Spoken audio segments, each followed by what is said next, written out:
At the end of May 1941, some of the world's most powerful warships jeweled in the middle of the Atlantic, all revolving around the flagship of the German Kriegsmarine, Bismarck. For years, the Bismarck was thought to lie quietly, a forgotten tomb 3 miles under the Atlantic. Goodness me, what are these?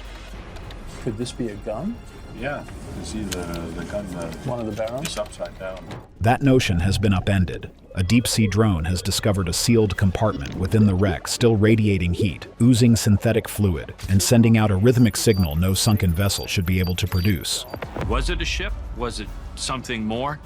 What brought this here? Why is it on the bottom? 3 miles down. The Atlantic Ocean does not forgive. It doesn't negotiate, doesn't compromise, and it definitely doesn't care about history. Once you pass a certain depth, the living world simply drops away. Sunlight thins into a pale blue haze, then vanishes altogether, replaced by a black so complete it feels ancient. Down there, time slows, metal dies quietly, and everything eventually becomes part of the seabed. This is where the Bismarck rests, 3 miles down. Look at this, look at this. I think we found something here. Yeah. Roughly 16,400 feet beneath the surface. To put that into perspective, stack Mont Blanc on top of itself, and you still wouldn't reach her. At this depth, the pressure exceeds 6,000 pounds per square inch, enough to crush a conventional submarine like a soda can in less time than it takes to blink. For more than 8 decades, the wreck has existed in total darkness, visited only by brief flashes of light from submersibles peering through small viewports or by grainy footage from early robotic explorers. That was the accepted reality, until 2024. That was the year researchers deployed Prometheus 10, a Hadal-class autonomous submarine drone designed with one purpose: go where humans physically cannot. This thing wasn't just a robot, it was an engineering monster. Reinforced alloys, pressure-tolerant systems, and a design meant to endure forces that would pulverize titanium. It carried multispectral scanners, thermal imaging arrays, and a level of autonomy that allowed it to think for itself in pitch-black conditions where communication delays could mean disaster. When the team lowered Prometheus 10 into the Atlantic, the mood aboard the research vessel was a strange mix of excitement and quiet dread. This was supposed to be a routine deep survey, map the wreck in higher resolution, document structural decay, maybe spot new damage caused by decades of corrosion and slow collapse. Mapping the seabed outside the Golden Gate. They found a big target. A very big target. No one expected anything more than data for archives and historians. Nobody expected the history books to flinch. As the drone descended, the telemetry screens glowed with familiar patterns. Depth steadily increased. External temperatures dropped, just as physics demanded. The deep ocean is brutally consistent like that. By the time Prometheus 10 reached the seabed, the surrounding water should have been hovering just above freezing. Flat, stable, dead cold. That's how the abyss works. No currents, no warmth, no surprises. Then the thermal alarm lit up. At first, no one panicked. Sensors fail all the time at extreme depths. The lead technicians assumed it was interference or a calibration error. They tapped screens, rerouted diagnostics, rebooted the thermal array, and waited for the numbers to settle back into sanity. But that didn't happen. As the drone glided along the port side of the Bismarck, scanning the massive armor belt that once absorbed British torpedoes, the thermal data showed a spike. Tiny, almost dismissible, barely a fraction of a degree warmer than the surrounding abyss. But down there, that margin isn't small. It's enormous. Metal submerged in near-freezing water for over 80 years does not generate heat. It doesn't slowly warm. It doesn't fluctuate. It reaches equilibrium and stays there. End of story. Except the story wasn't ending.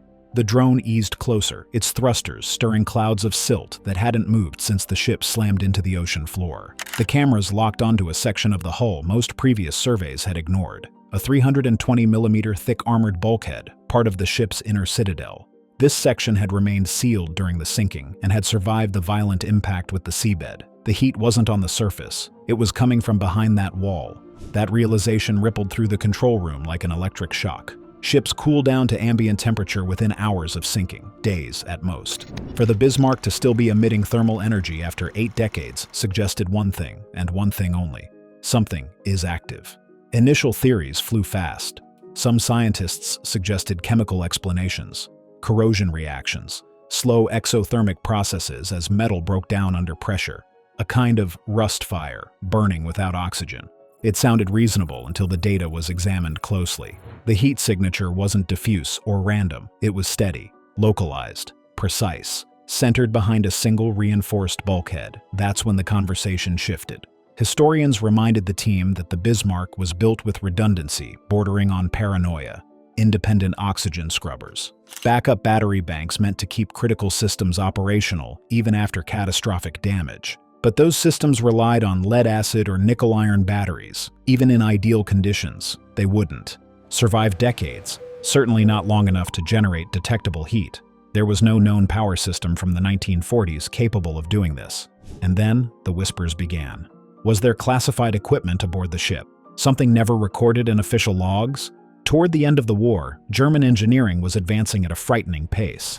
Experimental targeting systems, gyro-stabilized platforms designed to survive massive trauma, magnetic anomaly sensors are rumored to be years ahead of Allied technology. Still, even experimental systems need power, unless the power source was something else entirely. The drone operator adjusted the contrast on the thermal feed. That's when things got uncomfortable. The heat signature wasn't a vague glow. It wasn't organic or chaotic. It had a shape, rectangular, structured, and almost modular, like stacked components. Like a bank of capacitors or server racks quietly humming in standby. No one said it out loud at first, but everyone in the room felt it. The implication was absurd, impossible, and yet it was glowing right there on the screen. The Bismarck wasn't just a dead wreck. A specific room deep within its armored core was behaving like it was still alive. And if something is generating heat, it means something is consuming energy. The mission profile changed instantly. Prometheus 10 extended its manipulator arm. Not to make contact, but to bring sensors as close to the hull as possible without risking a collapse. They needed confirmation, proof, anything to rule out sensor error or natural anomaly. That's when they noticed the warping. The steel plates surrounding the heat source weren't merely corroded. They were bent, subtly, but unmistakably, bowed outward, as if something inside the compartment was pushing against them, or as if the pressure inside that sealed space was different from the crushing weight of the ocean outside. That should not happen. At that depth, external pressure dominates everything. Nothing pushes back. Except this chamber was. The dive had crossed a line. This was no longer a survey. This was an investigation into something that openly challenged the rules governing deep-sea physics. The ocean is supposed to win. It crushes, corrodes, and erases. Eventually, everything gives in. But this compartment hadn't. It was resisting, maintaining, and holding its ground. Then, just as the team thought the dive couldn't get any stranger, the external cameras picked up something else. Something attached directly to the warm steel. Something deliberate. The control room fell silent. Because the heat, it turned out, was only the invitation. The fluid that shouldn't exist. And Bismarck, the pride of Adolf Hitler's navy, sank beneath the waves of the Atlantic. The drone hovered just inches from the warped steel, its light slicing through the darkness like a scalpel. Up close, the damage to the Bismarck's hull was impossible to ignore. Deep scars, bent armor, the slow, patient decay of metal that had spent decades under unimaginable pressure. But the research team wasn't staring at rust anymore. They were staring at something that simply did not belong there. Around the seams of the sealed plating, oozing from hairline cracks in the armor, was a thin, oily film. It was clear, almost glassy. It shimmered faintly under the artificial light, clinging to the steel like it didn't want to let go. The texture was wrong. Somewhere in between, gelatinous, slick, and unsettlingly clean. In the deep ocean, you expect life to look ugly. You see rusticles, those icicle-like formations created by iron-eating bacteria. You see algae adapted to darkness, strange coral, or just endless layers of silt that smother everything in time. What you do not expect to see is a transparent, viscous substance that looks like industrial lubricant leaking from a battleship that sank in 1941. That's when the tone in the control room shifted. The lead scientist didn't raise their voice. They didn't need to. One quiet command was enough. Take a sample. This was not a casual task. The manipulator arm on Prometheus 10 is precise enough to lift a wine glass without cracking it, but scraping material from a decaying warship 3 miles underwater is a different kind of challenge. One wrong move could loosen the already stressed plating, or worse, damage the drone itself. Slowly, deliberately, the mechanical arm extended. A suction sampler pressed gently against the hull. The substance flowed into the collection chamber like it wanted to be taken. Hours later, when the drone was back on the surface and the sample transferred to the lab, the team prepared for something mundane. Maybe an unusual deep-sea bacterium, maybe fuel oil that had seeped out and chemically transformed over decades. World War II wrecks leak fuel all the time. It usually turns into a thick, black sludge. This wasn't black, and it wasn't sludge. Under the microscope, the substance was almost pristine. No cellular structure, no signs of biological life. It wasn't bacterial, it wasn't fungal, it wasn't hydrothermal residue. The more they analyzed it, the more uncomfortable the room became. The chemical breakdown revealed a polymer-like structure rich in silicone and lithium compounds. That result alone caused a long pause in the lab. Silicone polymers of this complexity were not standard materials in the late 1930s. Yes, silicone research existed, but it was experimental, limited, and nowhere near this refined. This material looked engineered. More troubling, it appeared to be decay-stabilized. It hadn't broken down into useless waste. It had transformed, but into something still functional. The closest modern comparison wasn't naval hardware, it was aerospace engineering. High-end damping systems, advanced electronics cooling arrays, the kind of stuff designed to survive extremes, not surrender to them.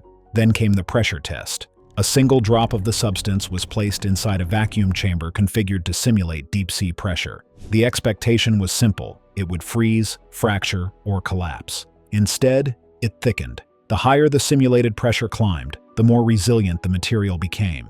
It didn't crack or crystallize. It adapted, hardened, almost like a seal that grows stronger the harder you press against it. One of the chemical engineers hesitated before saying it out loud. It behaves like a smart fluid. That word hung in the air longer than anyone liked. Smart fluids, materials that change properties in response to stress, are considered modern technology, cutting edge, even today.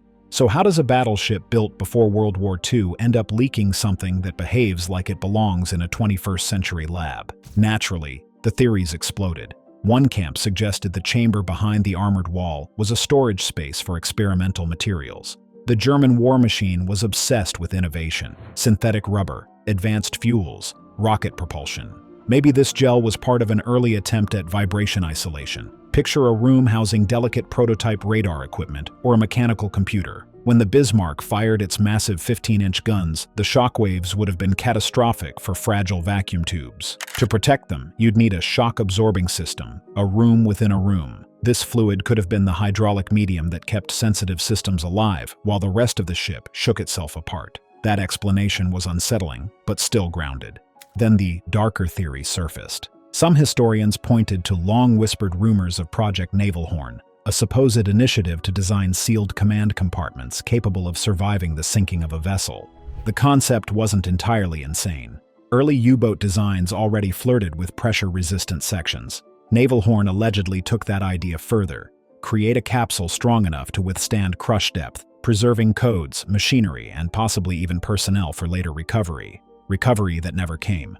The lithium content became the smoking gun for many researchers. Lithium isn't decorative, it's used for energy storage. Finding it suspended in a synthetic gel, leaking from a warm compartment, suggested something far more serious than insulation. It suggested power, not lead-acid batteries, not nickel-iron cells, something denser, something that degraded into a semi-liquid state but remained chemically active. If that material was slowly breaking down, it would generate heat. Which it was. Of course, the conspiracy theorists didn't wait for peer review. They took one look at the clear, preservative nature of the gel and went straight to cryogenics and biopreservation. It sounds ridiculous, until you remember that crude medical preservation experiments did exist during the war, even though it wasn't effective. Was this residue evidence of a failed attempt to preserve something, or someone? Strip away the speculation, and the facts are still terrifying. There is a sealed room inside the Bismarck. It is generating heat. It is leaking a synthetic fluid that grows stronger under pressure, and it contains lithium-based compounds consistent with energy storage. This ship was supposed to be dead technology. The research team barely had time to process the chemistry before the ocean added another layer to the nightmare. Prometheus 10 was sent down for a follow-up dive. They wanted to see if the leak had expanded. They wanted to map the thermal gradient more precisely.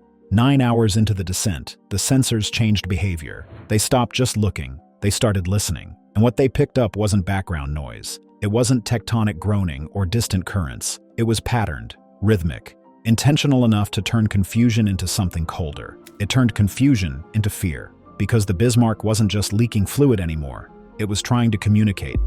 The signal that was never meant to be heard.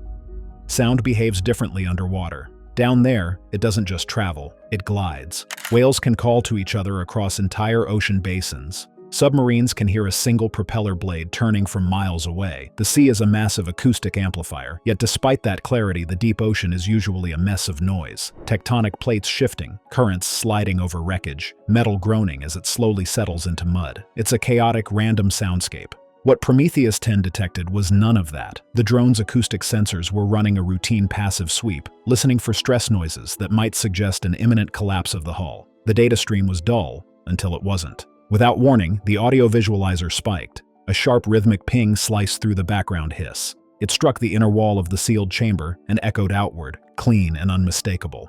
At first, the team assumed the boring explanation: feedback. Sonar reflections can behave strangely in confined spaces. Maybe the drone was hearing its own thrusters bouncing off the armor. To be safe, they cut propulsion completely. The drone drifted motionless, suspended in black nothingness. The sound continued. 3 short pulses, 3 long pulses, 3 short pulses, then silence. 62 seconds later, it happened again. No one spoke on the surface vessel. You could feel the moment when everyone realized the same thing at once.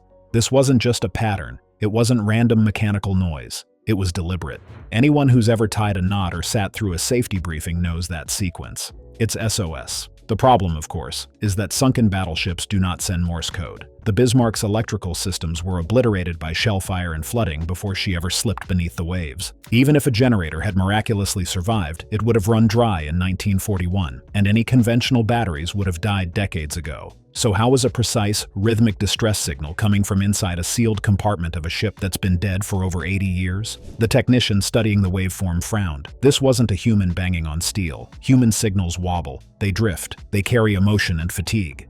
This signal didn't. It was clean to the millisecond, mechanically perfect.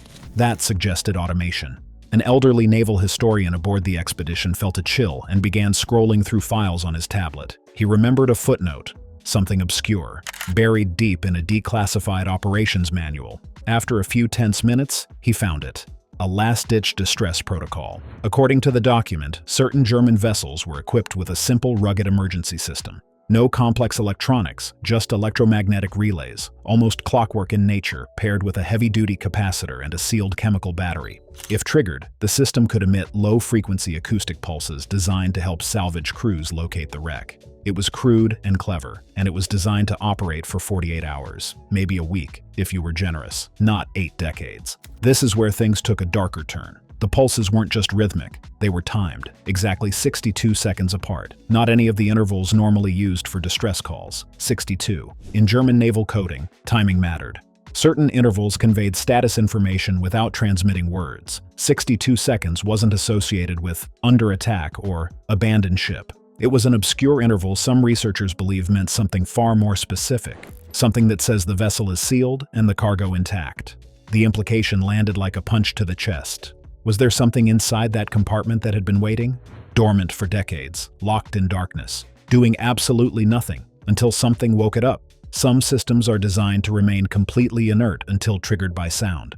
A specific frequency hits them, activating a chemical reaction that brings the power source online for one final task. Had the lights, sonar, or acoustic emissions from Prometheus 10 been the key? Had the researchers accidentally knocked on the door? The signal repeated 4 times over a 6-minute window. Then it stopped, as if the Bismarck had said what it needed to say and gone back to sleep. The control room felt heavier after that, the kind of quiet that presses on your ears. Of course, skeptics moved quickly.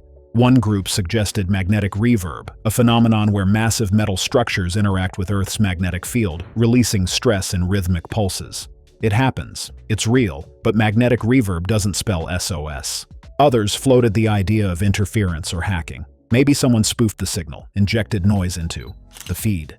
That theory collapsed under scrutiny. The signal was localized to the drone's hydrophones 3 miles underwater. You can't fake that from the surface without leaving a digital fingerprint. The most unsettling explanation remained untouched. The system was functioning exactly as designed, which raised a terrifying question. If it was a beacon, who was it meant for? And what was it protecting? The presence of heat, the pressure-reactive gel, the lithium-rich residue. Now, an automated distress signal activating after external stimulation. None of these details existed in isolation anymore. They were pieces of the same puzzle. The team went back to the paperwork, crew manifests, compartment layouts, emergency schematics. When they overlaid the size of the sealed chamber with the ship's official records, something didn't line up. The space was too large, too reinforced, too carefully isolated. And when they cross-checked the numbers, crew assignments versus survival reports, there was a discrepancy that no amount of rounding could explain. 32 men, officially unaccounted for. Not listed among the survivors, not recovered with the dead, just missing from the math. At that point, the question stopped being whether the Bismarck was trying to say something. The real question became why it was still waiting for someone to answer. 32 men, the records forgot. History is written by the victors, sure, but it's also written by bureaucrats. And bureaucrats adore paperwork, lists, ledgers, rosters. Every sailor, cook, mechanic, and officer aboard a warship is counted, stamped, and filed away. The Bismarck was no exception. We know the numbers by heart now. Over 2,200 men went into the Atlantic. Only 114 came back out. It remains one of the most devastating naval losses of the Second World War, or so the story goes. Recently, a German naval historian named Clara Hennis began digging through files that hadn't seen daylight in decades, buried in a storage basement in Kiel. She wasn't chasing conspiracies. She was doing what historians do best, cross-checking boring documents, crew rosters against supply logs, personnel lists against provisioning records, the kind of work that rarely makes headlines, until something didn't match. Buried in the ship's provisioning ledgers were 32 names, men who had been issued bunks, men who received rations, men granted internal security clearance, and yet none of them appeared on the official naval roster of the Bismarck. 32 men who were on board, but officially never existed. Hennis followed the paper trail. These weren't standard naval ratings. They weren't sailors promoted through the ranks or officers transferred from other ships. They were listed as technical specialists, and their employment records led back to civilian firms. That raised an uncomfortable question. Why would 32 civilian engineers be stationed aboard a frontline battleship heading straight into combat? And an even stranger one. Why were their names missing from the casualty reports? Normally, when civilian contractors die at sea, there is paperwork. Insurance claims, letters to widows, legal proceedings. There's often something to trace them with. For these men, there were none. No death notices, no memorials, no pensions paid out. It was as if they vanished the moment the gangplank was pulled in. Hennis eventually uncovered a single internal memo dated February 1941. It was brief, clinical, and deeply unsettling. It referenced a special detachment assigned to Compartment B. The memo stated that this detachment would operate under total blackout protocol. They were to bypass the ship's captain entirely and report directly to a specialized technical command in Berlin. In other words, a ship within the ship. A sealed group of men working in isolation, guarding something so sensitive that even the Bismarck's commander may not have had full clearance to know what it was. Now look again at what the drone found. The sealed chamber sits deep inside the citadel, the most protected section of the ship. It's wrapped in heavy armor, isolated from the rest of the hull, and connected to independent life support systems. It is exactly where you would put technology you could not afford to lose. And now we know it likely wasn't just machines inside, it was people. The pieces start fitting together in a way that feels less like history and more like a confession. If you were testing a revolutionary communication system, a new cipher machine, or a prototype guidance array, you wouldn't trust it to sailors trained to swab decks and man guns. You'd bring engineers. You'd lock them in a secure compartment. And if the ship went down, that room, designed to protect the technology, might also become a bunker or a tomb. Project Nebelhorn, long dismissed as rumor, suddenly feels uncomfortably relevant. According to fragments of testimony and indirect references, Command 9 was a directive to seal specific compartments during catastrophic damage. The goal wasn't survival, it was preservation. Protect the prototypes and the data at all costs. But what about the men inside? The heat signature, the pressure-reactive gel, the automated SOS. All of it points toward a system that tried to keep functioning long after the rest of the ship died. A life support or preservation mechanism doing exactly what it was built to do: maintain conditions, stabilize pressure, conserve energy. The idea that 32 men survived for 80 years is impossible. No one seriously argues that. But the idea that they were sealed inside a system designed to outlast the ship itself, that's not impossible at all. It gets darker when you remember these men weren't sailors. They were civilians. They weren't bound by the same codes of honor or chain of command. They were there for the machine. And when the torpedoes struck, when water came screaming through the hull and bulkheads slammed shut, they were left alone in the dark with whatever they had built. The drone scans showed no open hatches, no escape routes. The bolts were rusted solid, but they were engaged from the inside. Someone locked that door, and if someone locked the door, they may have left something behind. At that moment, the chamber stopped being just an anomaly. It became either a crime scene or a sanctuary, possibly both. Then, just as the team was coming to terms with the missing men, the acoustic sensors registered one final transmission, something that didn't fit any model they had prepared for. It shattered the last comfortable assumptions and forced a question no one wanted to answer. If that system is still active, and if it was designed to protect something so vital it was sealed inside a fortress of steel, should it ever be opened? Or are some secrets meant to remain where history buried them, 3 miles down, in the dark, waiting? As the mystery deepened, focus turned back to the ship itself, and the moment everything began. Sunken Giant, the final resting place of Bismarck. Few warships have ever carried a reputation as heavy as their armor. The German battleship Bismarck was one of them, a floating statement of ambition, engineering bravado, and brute force. Built to challenge British naval supremacy, she lived fast, fought hard, and met a dramatic end that still sparks debate decades later. This is the story of German might at sea, and how it ultimately went down with guns blazing and valves opened. At over 250 meters long and displacing more than 50,000 tons when fully loaded, Bismarck ranked among the largest battleships ever built by a European power. Only HMS Vanguard, commissioned after the war, would surpass her in displacement. Germany had built not just a ship, but a statement. Bismarck's hull was a marvel of modern naval engineering. Roughly 90% welded rather than riveted, a forward-thinking choice at the time. It saved weight while improving structural strength.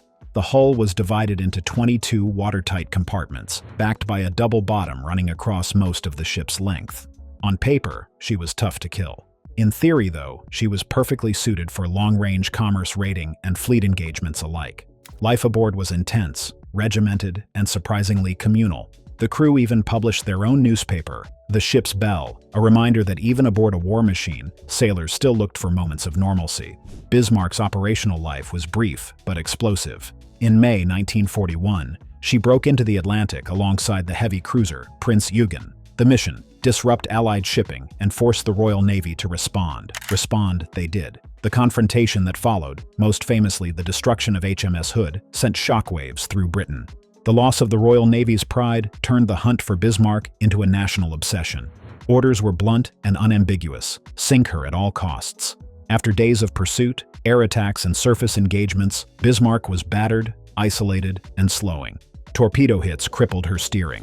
British battleships closed in under brutal weather, firing at close range in towering seas. By the morning of May 27, 1941, Bismarck was a wreck above the waterline, guns smashed, superstructure shredded, casualties mounting, yet she refused to go down easily. British ships fired hundreds of large-caliber shells into Bismarck at close range. Torpedoes struck home. The ship was clearly doomed, but not sinking as quickly as expected. When Bismarck finally slipped beneath the waves, she sank stern first into the North Atlantic, taking over 2,000 men with her. For nearly half a century, the Bismarck lay undisturbed in the crushing darkness of the Atlantic, a silent monument to German naval might. That changed on June 8, 1989, when legendary oceanographer Robert Ballard, the man who discovered the Titanic, finally located her. Resting upright on her keel, the battleship sat at an almost unimaginable depth of over 4,700 meters, roughly 400 miles west of Brest. The ocean floor around her was far from flat. Bismarck had struck an extinct underwater volcano, rising some 1,000 meters above the surrounding abyssal plain. The impact triggered a 2-kilometer landslide, sending the ship sliding down the slope before settling about 2/3 of the way down the mountain. Ballard, mindful of the wreck's status as a war grave, kept its exact location secret, determined to prevent opportunistic divers from plundering the remains. As he and his team began surveying the wreck, they were struck by how remarkably intact the ship appeared, especially her fully armored citadel. Only 8 holes marred the hull, 1 on the starboard side, 7 on the port side, all above the waterline. One of these holes, located on the bow's starboard deck, revealed a strange twist. It had been created by a shell fired from Bismarck's port side, striking the starboard anchor chain. That chain had since disappeared down the hole, swallowed by the abyss. 6 additional holes were amidships. 3 pierced the upper splinter belt, and 1 made a dent in the main armor belt.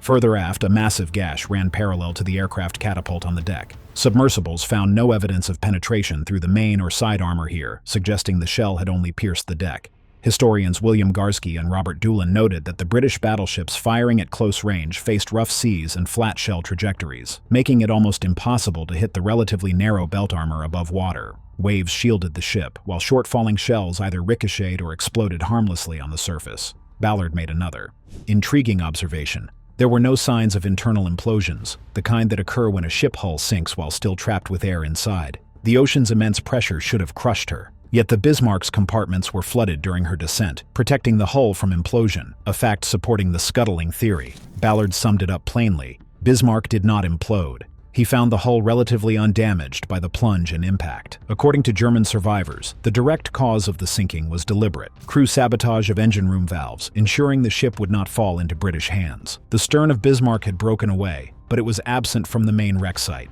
Its detachment likely occurred near the surface, exacerbated by torpedo hits and the ship sinking stern first without structural support. While nobody aboard could confirm this, history shows a parallel. The Prince Eugen's stern collapsed after a torpedo strike in 1942, prompting the Germans to reinforce stern structures on all capital ships. The ship's final moments were brutal and chaotic. For decades, the Bismarck lay in quiet darkness, a grave of steel and salt water. Fast forward to 1989. Ballard's discovery revealed a ship far more intact than many had imagined. The citadel remained largely unpenetrated. The holes that did exist were above waterline, likely inflicted during battle or by the slide down the volcano. Ballard noted that the hull's condition contradicted assumptions of catastrophic implosion, supporting the theory that scuttling, not sheer battle damage, finished her off. In June 2001, Deep Ocean Expeditions and Woods Hole Oceanographic Institution returned with mini-submarines. They confirmed shell holes dominated the superstructure and deck, but the armored belt stayed resilient. Later, Anglo-American expeditions used the underwater volcano to locate the wreck and confirm damage patterns. David Mearns observed that many gashes were likely lengthened by the slide, though torpedoes had initiated them. In 2002, James Cameron's documentary, Expedition Bismarck, went further. Using agile Mir submersibles, Cameron examined interior spaces and assessed the wreck's structural damage. They observed hydraulic outbursts that separated hull plating and compressed decks beneath the armor by 3 to 4 meters, showing that much of the apparent damage came from the impact with the seabed, not just shells or torpedoes. Ultimately, experts agreed. Bismarck's doom was a combination of battle damage, torpedo hits, and scuttling. Even without German sabotage, progressive flooding would have doomed her hours later. Ballard summarized it simply. As far as I was concerned, the British had sunk the ship regardless of who delivered the final blow. Bismarck now rests in silent majesty, her steel hull standing as a monument to naval engineering, strategic audacity, and the human cost of war. Her story, the chase, the fire, the final plunge, remains a fascination for historians, divers, and enthusiasts alike, a reminder of the sheer scale of maritime warfare and the mysteries hidden in the ocean's depths. In the end, Bismarck didn't simply vanish beneath the waves. She left behind questions, wreckage, and a story that still echoes across the cold Atlantic, where steel once challenged the sea and lost.